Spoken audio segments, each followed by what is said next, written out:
الحمدللہ رب العالمین والصلاة والسلام علی سید الانبیاء والمرسلین اما بعد فاعوذ باللہ من الشیطان الرجیم بسم اللہ الرحمن الرحیم۔ محترم اور پیارے اسلام بھائیوں اور مدنی چینل کے ناظرین، الحمدللہ رب العالمین، ہم حاضر ہیں سلسلہ احکام قرآن میں۔ محترم ناظرین، قرآن مجید فرقان حمید کے تحت جب تفسیری نکات پر گفتگو کی جاتی ہے تو مختلف علوم اور فنون کو سامنے رکھتے ہوئے گفتگو کی جاتی ہے۔ مثال کے طور پر اہل لغت قرآن کے لغوی اعتبار سے تفسیر کرتے ہیں، اس کی توضیح و تشریح کرتے ہیں۔ اہل بلاغت اسی اعتبار سے، فقہ اسی اعتبار سے قرآن کریم فرقان حمید پر گفتگو کرنے کے جو بھی انداز ہیں، اس میں سے ایک انداز یہ ہے کہ قرآن مجید فرقان حمید کے موضوعات کو لے کر قرآن مجید فرقان حمید پر گفتگو کی جائے۔ اگر ہم موضوع کے اعتبار سے دیکھتے ہیں تو قرآن مجید فرقان حمید میں بہت سارے موضوعات ہیں، لیکن جو نمایاں موضوعات ہیں، مرکزی موضوعات ہیں، اس کو بیان کرتے ہوئے فقی ابو الیث سمرقندی رحمۃ اللہ تعالی علیہ لکھتے ہیں کہ قرآن مجید فرقان حمید میں 7 مرکزی موضوعات ہیں۔ زمانہ ماضی کی خبریں بیان کی گئی ہیں، قصص بیان کیے گئے ہیں، انبیاء علیہ السلام کے واقعات، ان کی امتوں کے احوال اور ان کا تذکرہ بیان کیا گیا ہے۔ اسی طریقے سے زمانہ مستقبل، قیامت کا قائم ہونا، مستقبل کے تعلق سے اور بہت ساری ایسی باتیں ہیں جو قرآن مجید فرقان حمید نے بڑی ہی تفصیل کے ساتھ بیان کی ہیں۔ اسی طریقے سے مختلف اعمال کی جو جزا ہے، انعامات ہیں وہ کیا ہوں گے وہ بیان کیے ہیں، مختلف اعمال کی جو سزا ہے وہ کیا ہوں گے وہ بیان کیے ہیں۔ قرآن مجید فرقان حمید میں بڑی ہی حکیمانہ انداز میں امثال بیان کی گئی ہیں، امثال کے ذریعے سمجھایا گیا ہے۔ اسی طریقے سے تذکیر ہے، مواعظ ہے، یعنی تذکیر، لوگوں کو ڈر سنانا، انہیں ہدایت کا راستہ بتانا، یہ قرآن مجید فرقان حمید کے موضوعات میں شامل شدہ ایک بات ہے۔ 7ویں نمبر پر جس عنوان کو فقہ نے بیان کیا یا علماء نے بیان کیا، وہ عنوان ہے کہ قرآن مجید فرقان حمید احکام کو بیان کرتا ہے۔ محترم ناظرین کرام، احکام کسے کہتے ہیں؟ آپ نے لفظ تو سنا ہوگا، جیسے احکام حج، احکام تجارت، اب ہمارا سلسلہ ہے احکام قرآن۔ احکام کسے کہتے ہیں؟ احکام جمع ہے حکم کی۔ ویسے تو لغوی اعتبار سے روکنے کو حکم کہا جاتا ہے، لیکن اثبات امر لامر او نفیہ عنہ، کسی چیز کو ثابت کرنا یا کسی چیز کی نفی کرنا حکم کہلاتا ہے۔ عرف عام میں ہمارے ہاں ایک لفظ استعمال ہوتا ہے آرڈر کرنا۔ آپ دیکھتے ہیں کہ کورٹ کے اندر آرڈر کیے جاتے ہیں، بھئی یہ آدمی بری ہے، اس پہ الزام ثابت نہیں ہو سکا، نفی کر دی جرم کی، یہ آدمی قصوروار ہے، اس کی یہ سزا ہوگی، لہذا سزا کا اس بات اس کے ساتھ کر دیا، تو حکم کہلاتا ہے کسی چیز کی نفی کرنا یا اس بات کرنا۔ اسی اعتبار سے حاکم کو، یعنی حکمراں کو حاکم اس لیے کہا گیا کہ وہ مختلف آرڈرز جاری کرتا ہے، ریاست کا نظم چلاتا ہے۔ حکم کی شرعی تعریف کیا ہے؟ یہ بات سیکھنے کے لائق ہے۔ علماء نے لکھا کہ حکم کی جو شرعی تعریف ہے وہ یہ ہے: الحکم اصل خطاب اللہ تعالی، اللہ تبارک و تعالی اپنے بندوں سے جو خطاب فرماتا ہے وہ خطاب المتعلق بافعال المکلفین، جو مکلفین کے افعال سے متعلق ہو، طلباً او تخییراً او وضعاً، یعنی اس کے اندر کسی کام کے طلب کو بیان کیا گیا ہو، خواہ وہ کام کرنے کا طلب ہو، جیسے اقیم الصلاۃ، نماز ادا کرنے کا حکم دیا گیا، لا تقربوا الزنا، زنا سے دور رہنے کا حکم دیا گیا۔ تو طلب کے اندر کبھی کسی فعل کا ترک ہوتا ہے اور کبھی کسی فعل کی ادائیگی مراد ہوتی ہے۔ بعض اوقات ایسا حکم ہوتا ہے جس میں لوگوں پر، بندوں پر چھوڑ دیا جاتا ہے کہ اب تمہاری مرضی ہے، کام کرو یا نہ کرو، یہ بھی حکم ہی کی ایک قسم ہے۔ بعض اوقات حکم ایسا ہوتا ہے کہ وہ دوسرے حکم کی شرط بیان کر رہا ہوتا ہے۔ مثال کے طور پر قرآن مجید فرقان حمید میں بیان کیا گیا: یا ایھا الذین آمنوا اذا قمتم الی الصلاۃ فاغسلوا، جب نماز کے لیے کھڑے ہو تو وضو کرو۔ مطلب پورا وضو کے جو ارکان ہیں، جو فرائض ہیں وہ بیان کیے گئے ہیں۔ تو نماز کے لیے وضو بطور شرط کے بیان کیا گیا ہے۔ تو جو احکام الہیہ ہیں وہ 3 قسم کے ہیں۔ ایک حکم وہ ہوتا ہے جس میں کوئی کام مطلوب ہوتا ہے، اس کی ادائیگی مطلوب ہوتی ہے یا اس کا ترک مطلوب ہوتا ہے۔ دوسرا حکم وہ ہوتا ہے جو تخییر پر مشتمل ہوتا ہے، چوائس پر مشتمل ہوتا ہے، چاہے تو اس کی ادائیگی کی جائے چاہے تو نہ کی جائے۔ یہ وہاں بیان کیا جاتا ہے کہ جہاں پر عام طور پر جواز بیان کرنا مقصود ہوتا ہے، لوگ تردد میں ہوتے ہیں کام جائز ہے یا نہیں، تو ایسے مواقع پر ایسا حکم دیا جاتا ہے یہ کام ٹھیک ہے، چاہے تو کر لو چاہے نہ کرو۔ تیسری جو چیز ہے وہ ہے کہ عبادات کے لیے مختلف شرائط ہیں، اسباب ہیں، جیسا کہ نماز کا معاملہ ہے۔ نماز کے لیے جو ہے وہ ایک شرط وقت ہے۔ وقت کے تعلق سے جو ہے نا قرآن مجید فرقان حمید ہی نے جو ہے نا وہ تفصیل کے ساتھ احکام بیان کیے ہیں۔ تو ہم نے سنا کہ حکم جو ہے اللہ تبارک و تعالیٰ کے اس خطاب کے اثر کو کہتے ہیں، اس کتاب کے خلاصے کو کہتے ہیں کہ جو بندوں کو احکام دینے، جب اللہ تبارک و تعالیٰ احکام دیتا ہے وہ مختلف طرح کے ہوتے ہیں، ان کو حکم کہا جاتا ہے۔ محترم اور پیارے اسلام بھائیوں اور مدنی چینل کے ناظرین، احکام الہیہ کی پھر علماء نے 3 اقسام بیان کی ہیں۔ کچھ احکام ایسے ہیں جن کا تعلق عقائد، نظریات، ایمانیات سے متعلق ہے۔ ایسے احکام پر جس فن میں، جس علم میں گفتگو کی جاتی ہے اس علم کا نام ہے علم عقائد یا علم کلام۔ کچھ احکام وہ ہیں جن کا تعلق باطنی امور سے ہے، مثال کے طور پر بدگمانی نہ کرنے کا حکم، توکل اختیار کرنے کا حکم۔ باطنی امور سے متعلق جو احکام ہوتے ہیں ان احکام سے علماء جب گفتگو کرتے ہیں تو ایسے فن کو، ایسے علم کو علم تصوف کہا جاتا ہے۔ کچھ معاملات وہ ہیں جس کا تعلق بندے کے ظاہر کے ساتھ ہوتا ہے، جیسے نماز پڑھنا، روزہ رکھنا، حج ادا کرنا، دیت، قصاص کے مسائل، قضا کے مسائل، وراثت کے مسائل، اس کا تعلق بندے کے ظاہر سے ہے۔ تو وہ احکام کہ جو بندے کے ظاہر سے متعلق ہیں، ایسے احکام کو جس علم کے اندر، جس فن کے اندر زیر بحث لایا جاتا ہے اس فن کو علم فقہ کہتے ہیں۔ آپ سوچ رہے ہوں گے یہ سب باتیں میں کیوں بیان کر رہا ہوں؟ یہ ایک مقدمے اور تمہید کے طور پر یہ باتیں عرض کی جا رہی ہیں۔ آج پہلا سلسلہ ہے تاکہ آپ کے ذہن میں یہ بات واضح ہو جائے کہ احکام کہتے کس کو ہیں۔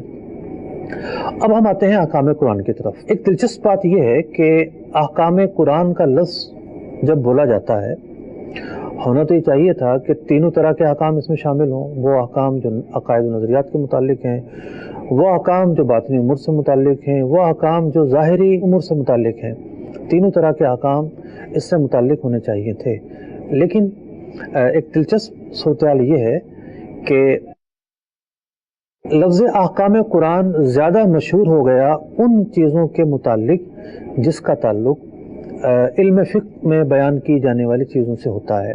ہمارے فقہاء کرام، محدثین، مفسرین نے جو کتابیں تصنیف فرمائیں احکام قرآن کے تعلق سے، انہوں نے ان آیات کو لے کر کتابیں لکھی جن کا تعلق حلال و حرام سے تھا۔ حلال و حرام کے وہ مسائل کہ جو ظاہری امور سے متعلق ہیں، جیسے نماز، روزہ، حج، زکوٰۃ، یعنی جو امور فقہیہ ہیں ان سے متعلق جو احکام ہیں، علماء نے جو کتابیں لکھی احکام قرآن کے تعلق سے ان آیات کا انتخاب کیا جو ظاہری معاملات سے متعلق تھے۔ بہت سارے علماء نے یہ کام کیا۔ اولین جو کام کیا گیا 2ری اور 3ری صدی کے اندر، ان میں سب سے سر فہرست ہیں امام طحاوی رحمۃ اللہ تعالیٰ علیہ، فقہاء احناف میں سے بہت بڑے مجتہد ہیں۔ اسی طریقے سے فقہاء احناف ہی میں سے 2ری اور 3ری صدی کے اندر ایک بہت بڑا کام کیا امام ابو بکر جساس رحمۃ اللہ تعالیٰ علیہ نے۔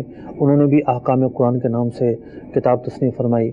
امام بہقی رحمۃ اللہ تعالیٰ علیہ نے امام شافعی رضی اللہ تعالیٰ عنہ کے جو کتب ہیں ان سے اخذ کر کے کتاب مرتب کی، جو حقیقت میں جو مواد تھا وہ امام شافعی رضی اللہ تعالیٰ عنہ ہی کا مرتب کردہ تھا، لیکن اسے جمع کیا امام بہقی شافعی رحمۃ اللہ تعالیٰ علیہ نے۔ اس کے علاوہ بھی مختلف ادوار کے اندر، مختلف صدیوں کے اندر احکام قرآن پر علماء کتابیں لکھتے رہے۔ برصغیر پاک و ہند کے اندر آخری کتابوں میں سے جو کتاب سب سے مشہور ہوئی اور جسے بہت پذیرائی ملی وہ کتاب تھی اورنگزیب بادشاہ، جو بڑا ہی نیک اور پرہیزگار بادشاہ تھا۔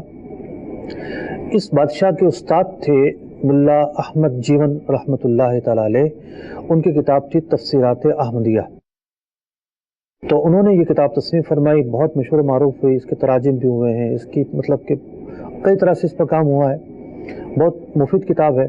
تو انہوں نے تقریباً 200 سے 250 آیات لے کر یہ تفسیر لکھی۔ ان آیات کو لیا جس کا تعلق ان چیزوں سے ہے کہ جو علم فقہ میں زیر بحث لائی جاتی ہیں۔ اب جو احکام سے متعلق آیات ہیں، اگر ہم اجمالی طور پر دیکھیں تو تمام ہی وہ آیات شامل ہونی چاہیے جس کا تعلق عقائد و نظریات سے ہے، جس کا تعلق باطنی امور سے ہے اور جس کا تعلق ظاہری امور سے ہے۔ لیکن اگر ظاہری امور سے متعلق آیات کو دیکھیں تو اس میں علماء کے مختلف اقوال رہے ہیں۔ بعض علماء نے بیان کیا کہ یعنی زیادہ مشہور جو قول بیان ہوتا ہے وہ یہی ہوتا ہے، اور امام غزالی رحمۃ اللہ تعالی علیہ کے تعلق سے بیان ہوتا ہے کہ جو احکام پر مشتمل آیات ہیں، فقہی احکام پر مشتمل، وہ 500 ہیں، یعنی 500 ایسی آیات ہیں جس کا تعلق فقہی احکام سے ہے۔ لیکن خود ملا جیون رحمۃ اللہ تعالی علیہ جب کتاب تصنیف فرماتے ہیں تو انہوں نے 200 سے 250 کے قریب آیات کا انتخاب کیا۔ تفسیر کبیر میں امام رازی رحمۃ اللہ تعالی علیہ نے 700 کے قریب ایسی آیات کا ہونا لکھا ہے۔ بظاہر تضاد ہو سکتا ہے ان باتوں میں، لیکن تضاد نہیں ہے۔ وجہ یہ ہے کہ کچھ علماء نے ان آیات کو لیا جس کے ظاہر میں حکم موجود تھا، کچھ علماء نے ان آیات کو بھی شامل کیا جس میں دلالت الحکم پایا جا رہا تھا، کچھ علماء نے اس میں مزید جو ہے وسعت دی۔ تو اپنے سلسلے کے اندر ہم فوکس تو رکھیں گے انہی آیات کو جس کا تعلق فقہی احکام سے رہا ہے۔ فقہی معاملات کے اندر اللہ تبارک و تعالیٰ نے مختلف باتوں کا ہمیں حکم دیا ہے جو فقہی مسائل کی بنیاد ہیں، ماخذ ہیں، انہی سے استدلال کر کے احکام بیان کیے گئے ہیں، انہی سے استدلال کر کے مختلف حلال و حرام کے حکم جاری کیے گئے ہیں۔ تو ان آیات کا سیکھنا، ان کے بارے میں جاننا کتنا اہم ہے۔ ایک تو اس اعتبار سے اہم ہے کہ ہمیں پتہ ہو کہ قرآن مجید فرقان حمید عبادات کے تعلق سے، نماز کے تعلق سے، روزے کے تعلق سے، ہمارے جو معاشرتی معاملات ہیں اس کے تعلق سے، خرید و فروخت کے تعلق سے کیا کیا جو ہے وہ حکم ہمیں ارشاد فرماتا ہے۔ دوسرا اس اعتبار سے بھی یہ جاننا ضروری ہے کہ فی زمانہ جیسے جیسے دین سے دوری بڑھ رہی ہے، علماء کی صحبت نایاب ہوتی جا رہی ہے، لوگوں کے مشاغل بڑھ گئے ہیں، تو اعتراضات بڑے جنم لیتے ہیں، یہ چیز کہاں سے ثابت ہے، کیوں ثابت ہے، یہ کیوں حلال ہے، کیوں حرام نہیں ہے۔ اور بہت سارے لوگ ایسی باتوں کا بھی انکار کر رہے ہوتے ہیں کہ قرآن مجید فرقان حمید نے بڑے واضح الفاظ کے ساتھ جن کا حکم بیان کیا ہوتا ہے۔ تو یوں احکام قرآن کا جاننا نہ صرف یہ کہ دینی طلباء کے لیے ضروری ہے بلکہ عوام کے لیے بھی بڑا ہی فائدہ مند ہے۔ تو اپنے سلسلے کے اندر ہم فوکس تو رکھیں گے انہی آیات کو جس کا تعلق فقہی احکام سے رہا ہے، لیکن اس کے ساتھ ساتھ ہم ان آیات کو بھی کچھ نہ کچھ شامل رکھیں گے جس کا تعلق عقائد و نظریات سے ہے، جس کا تعلق ان مرکزی چیزوں سے ہے کہ جس پر اسلام کے بہت ہی بنیادی قسم کے جو احکام ہیں وہ مرتب ہوتے ہیں۔ آج کا سلسلہ ہمارا پہلا سلسلہ تھا، اور جو کچھ مضمون ہے وہ سارا مضمون میں بیان بھی نہیں کر پاؤں گا، لیکن آج کے سلسلے میں جس آیت کا میں نے انتخاب کیا ہے اس کا تعلق ہے ایمانیات سے۔ پہلا سلسلہ ہے ایمانیات کے تعلق سے اللہ تبارک و تعالیٰ نے ہمیں کیا حکم دیا ہے۔ آئیے دیکھتے ہیں کہ ایمانیات کے تعلق سے آج ہم نے کس آیت کو شامل کیا ہے۔ قرآن کی روشنی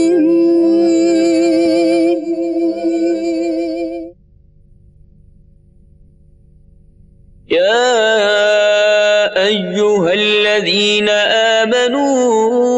آمنوا باللہ ورسولہ والکتاب الذی نزل على رسولہ والكتاب الذي نزل على رسوله والكتاب الذي أنزل من قبل ومن يكفر بالله وملائكته وكتبه ورسله واليوم الآخر فقد ضل ضلالا بعيدا.